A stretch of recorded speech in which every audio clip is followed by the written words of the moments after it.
La majorité des débutants perdent leur argent en trading parce qu'ils n'ont pas de cadre. Ils tradent au hasard et sur risque et tradent sous l'effet de l'émotion. Ma formation de trading, quant à elle, apporte une structure claire. Quand trader, notamment quand entrer et quand ne pas trader. Et surtout risquer 1% au moins de son capital. Les résultats viennent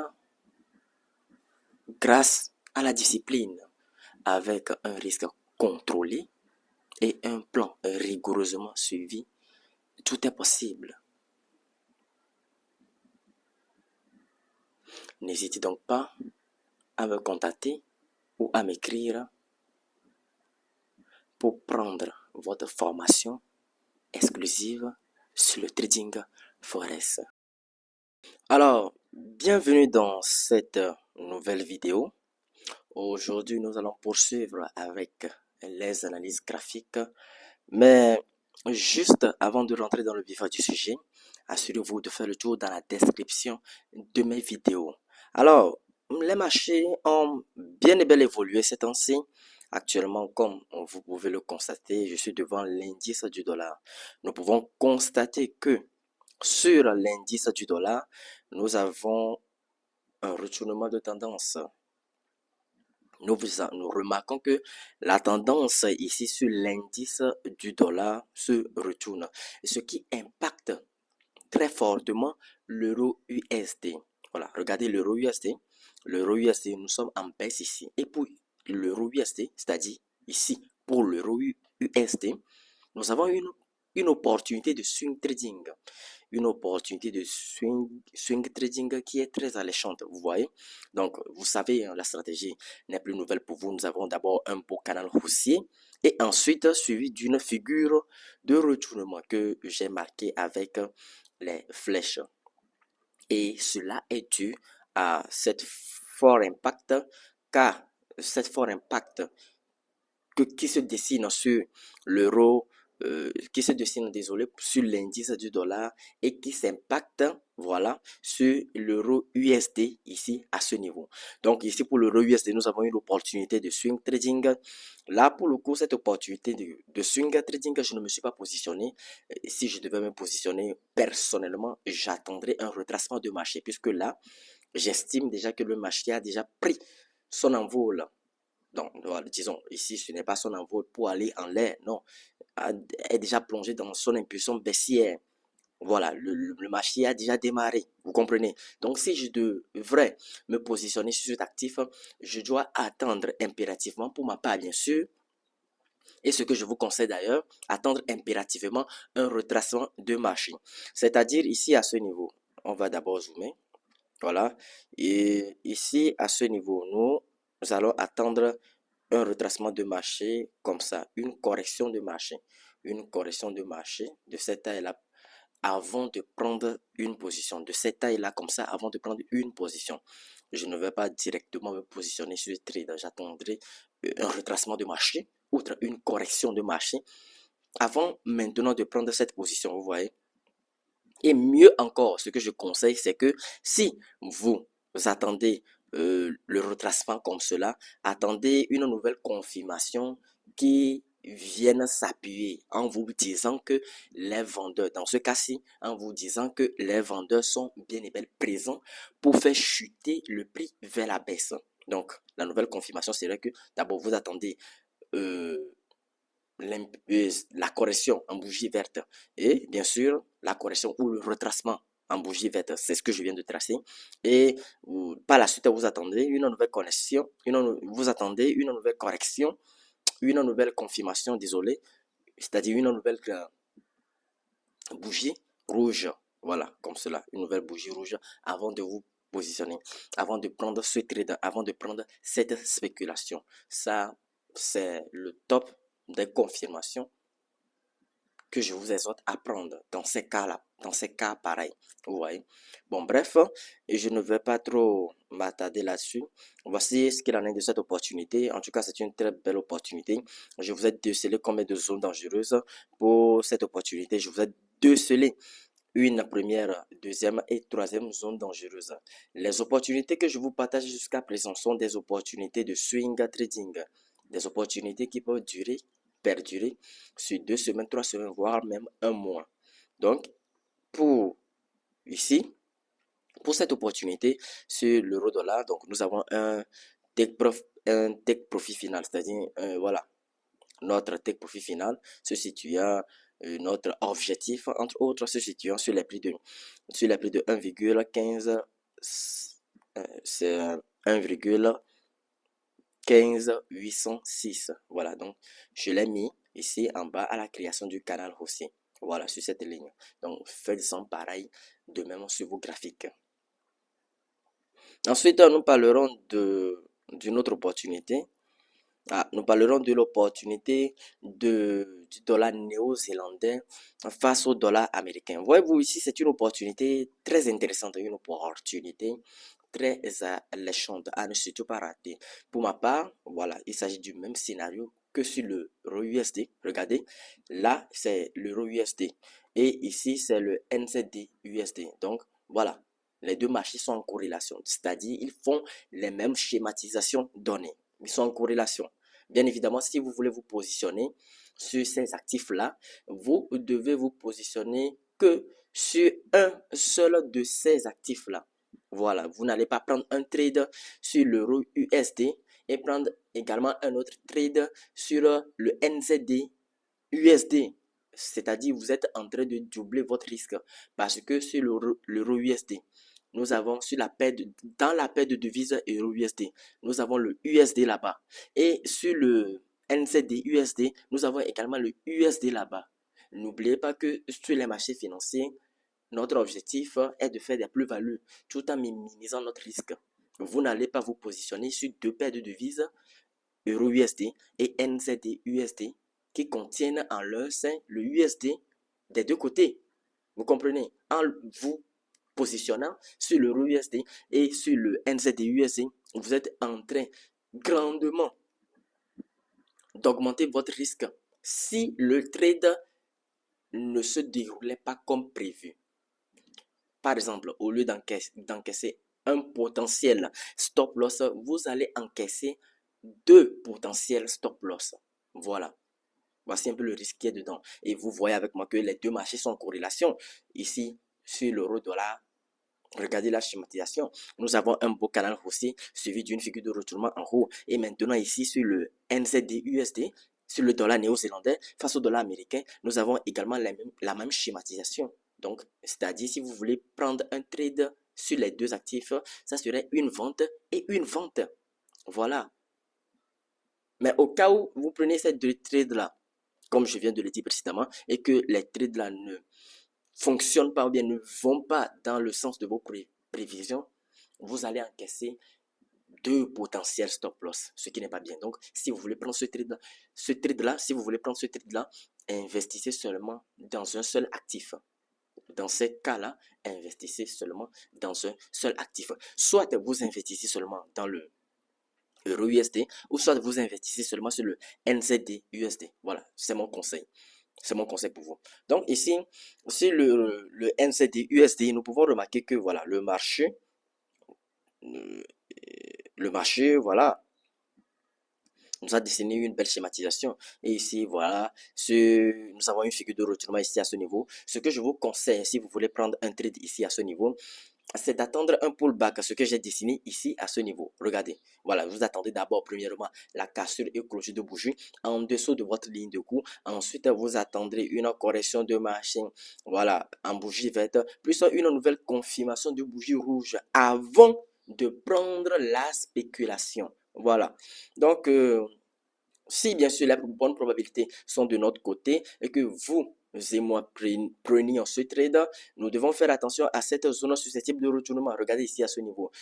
Pour l'heure, c'est la zone susceptibles de retournement que j'ai décelées. Les zones susceptibles de retournement sont des zones où le prix pourrait vous dessiner des figures de retournement. C'est des zones où, à l'approche de ces zones-là, le prix a tendance à dessiner des figures de retournement. Le prix a tendance à dessiner des patterns de retournement. Donc, vous devez faire réellement attention à ces zones. Donc, je n'ai décelé qu'une zone ici à ce niveau parce que j'ai observé ici à ce niveau. Laissez-moi voir.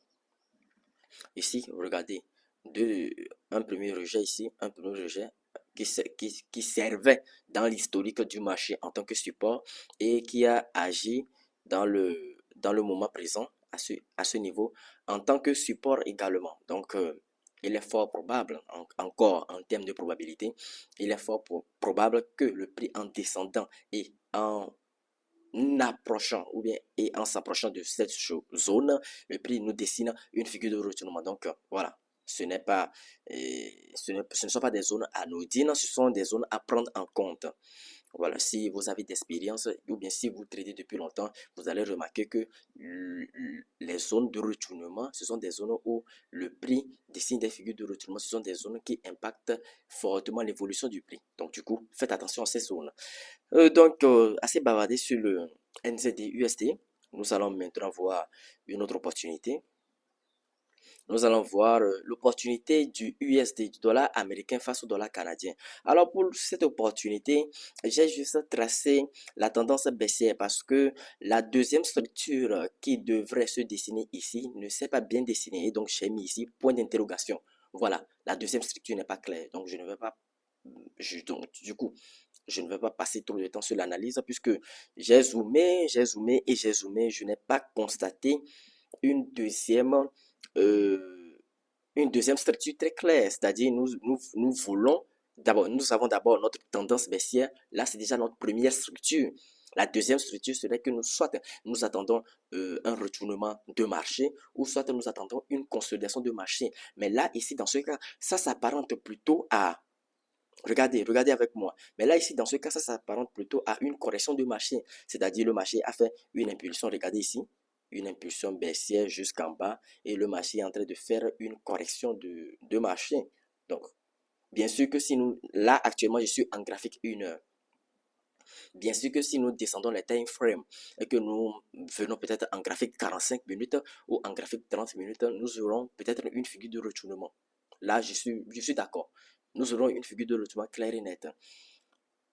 Mais étant donné que nous sommes dans un time frame élevé, c'est-à-dire la 1 heure, au vu du constat global, je n'observe pas de figure de retournement à proprement parler pour la 1 heure.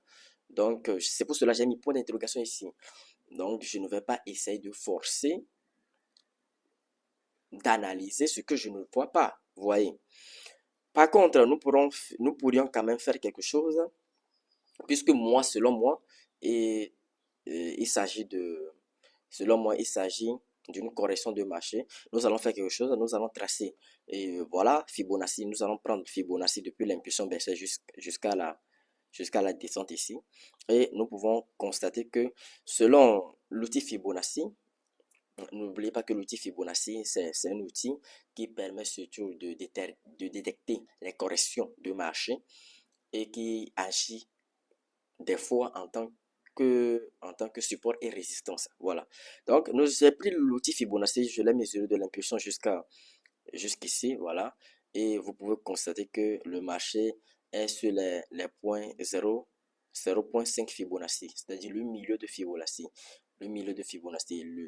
Et voilà, si je devais l'interpréter à ma manière, je dirais que ce point-là veut dire tout simplement que le marché a atteint le milieu de Fibonacci et que c'est fort probable que la tendance baissière continue. Parce que nous rappelez que j'ai dit que Fibonacci agit, Fibonacci agit, disons, on utilise Fibonacci pour détecter le plus souvent les corrections de marché. Donc, si ça atteint à ce niveau, si ça atteint à ce niveau, c'est-à-dire comme nous venons de l'observer, les 0,5 Fibonacci, cela voudrait dire que nous avons de fortes probabilités que la tendance baissière se poursuive vers le bas que de dire à nous-mêmes que c'est une figure de retournement et que la tendance doit continuer. Vous voyez? Donc, c'est un peu ça.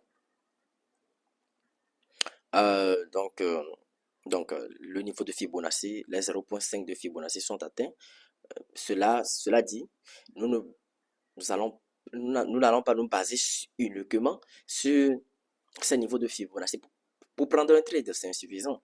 Si je dois me positionner, par exemple, je suis en train de remarquer que là, actuellement, ici, à ce niveau, euh, le marché est en train de dessiner un doji, une bougie d'indécision, parce que pourquoi une bougie d'indécision? Les acheteurs et les vendeurs ne savent pas où faire avancer le prix, soit à la hausse, soit à la baisse, ils ne savent pas. Donc, si je devrais, en plus de Fibonacci, me positionner sur cette spéculation, je dois attendre une clôture de bougie rouge. Voilà, une clôture de bougie rouge vers le bas avant de prendre cette spéculation, tout simplement. Donc, mais du coup, ce n'est pas l'objet de notre stratégie, puisque notre stratégie ne vise pas tellement ça. Ce que je viens de dire, je pourrais le conseiller à ceux qui font du scalping, à ceux qui font du scalping, voilà, ou à ceux qui font du day trading, voilà. Ce conseil est adapté pour eux. Pour nous, nous cherchons des opportunités de swing trading, pas des opportunités de scalping, ni des opportunités de day trading, non. Ok. Alors, j'avais partagé dans l'une de mes vidéos récentes une opportunité sur le dollar australien face au dollar néo-zélandais. Voilà, regardez ce qui s'est passé sur les marchés. Bon, ce n'est pas beau à voir, mais c'est le trading. Nous allons rendre les graphiques neutres. Nous allons rendre les graphiques neutres, voilà, pour mieux détecter les prochaines opportunités à venir. Alors, nous allons parler également j'avais analysé. Ça, je pense que la dernière opportunité que j'aimerais vous présenter. Le dollar australien, je pense bien, le dollar australien face au USD, au dollar américain. Là, ici, c'est toujours la même schématisation. Nous avons un beau canal haussier, suivi ici d'une épaule, tête-épaule. Voici l'épaule, voici la tête et voici l'épaule. Donc, c'est une épaule, tête-épaule. Et vous voyez avec moi que déjà, nous avons une cassure et clôture de bougie ici à ce niveau.